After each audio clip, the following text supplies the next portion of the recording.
So, you want it or not? Sweetie Belle stared at the lumbering demon, eyes as wide as dinner plates. The Taurus pony picked his nose in boredom, his enormous golden nose ring clinking against his teeth. You're kinda gross, Sweetie Belle said conversationally. Look, kid, the demon reclined on Rarity's sofa, kicking his gigantic hooves up on the ottoman and flicking off dirt.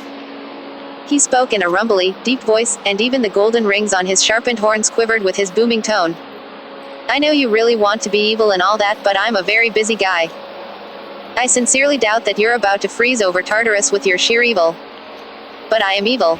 Sweetie stamped her hoof against the floor, furrowing her brows. I am a very evil filly. Of course you are, the demon rolled his neck. Look, twerp, I'm not going to keep fighting a losing argument. Take what you can get, or scram. Sweetie Belle seethed, furiously staring down the unblinking demon. Very well.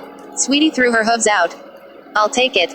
If you say so, the demon picked his nose again, before sticking the results to Sweetie's head. She squealed and backed away, flailing her hooves to get it off. Ew, yuck. She scowled, failing to pull off the gargantuan demonic booger. Even snails doesn't do that. Whatever, the demon rumbled and shrugged, slowly burning through the air as he disintegrated into ash, starting with the tip of his tail. Thanks for the soul, I guess. Can I come back Tuesday for tea? Sweetie frowned hard at the demon before finally dislodging the blackened lump from her head, but eventually sighed. Only if you bring more cookies next time. He clapped his hooves together, bursting into flame and scorching Rarity's couch. She was bound to be very angry about it when she got back home. However, that was the last thing on Sweetie Belle's mind. Without warning, a blistering heat rippled over her head where the black lump of concentrated evil had been. It slithered down her spine, and she could feel the enormous amount of evil coursing through her very veins. Sweetie Belle then promptly sneezed. Perhaps it had simply been an enormous sneeze coursing through her veins. Sweetie Belle was thoroughly disappointed when she did not sneeze fire. It was just an average little sneeze, except mildly cuter than the average sneeze. Ergo, it was an averagely cute sneeze, and this displeased Sweetie Belle greatly. The new supreme overlord of everything should not sneeze cutely. She should be blasting billowing bursts of lava from her nose. On second thought, that sounded quite painful, and Sweetie Belle blew her nose with gratitude that her sneezes were only mildly cute average sneezes. Of course, were Sweetie Belle not too focused on her unbearably adorable achoo, she would have noticed her latest additions a bit sooner. Sweetie flapped her new pale white wings in amazement, gawking at them in shock. They flapped, well, adorably, but with a certain hint of evil to them. It was either that, or the lighting. No, it was definitely radiating evil. Sweetie crowed in victory, doing a little dance of joy through the house as she displayed her newfound evilness to absolutely no one. But of course, it simply wouldn't do to go about being evil all by herself, so Sweetie Belle barged out of the front door and into the sunlight, flapping her wings hysterically as she ran.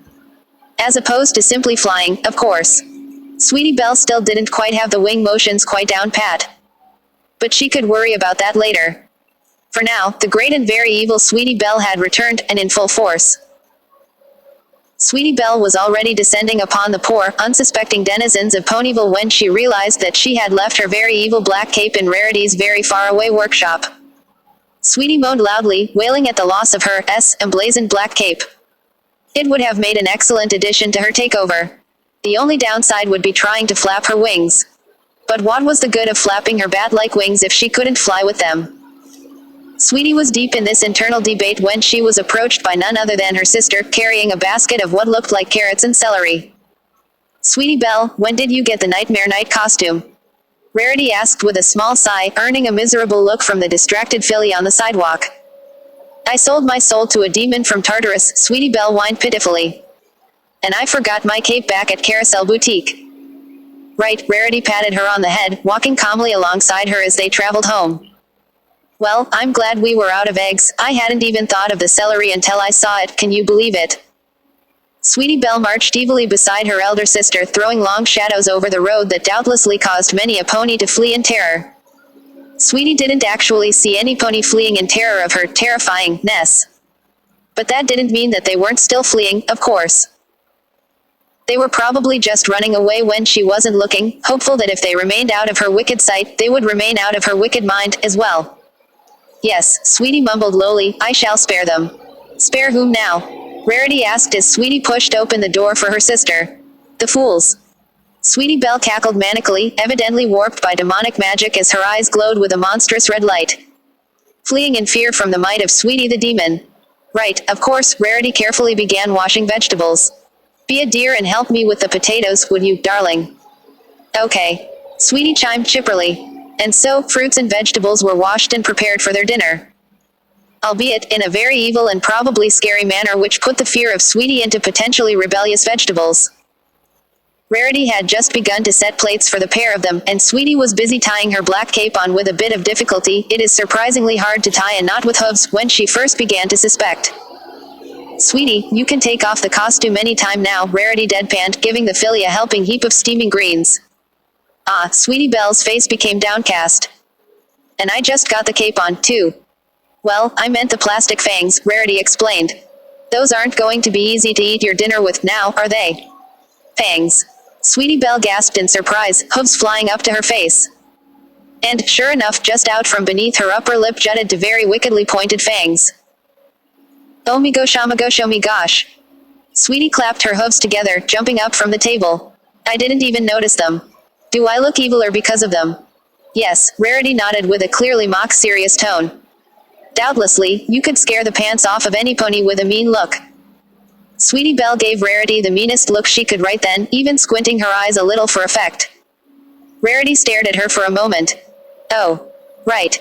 She cleared her throat dramatically before letting out a significantly unconvincing shriek of terror.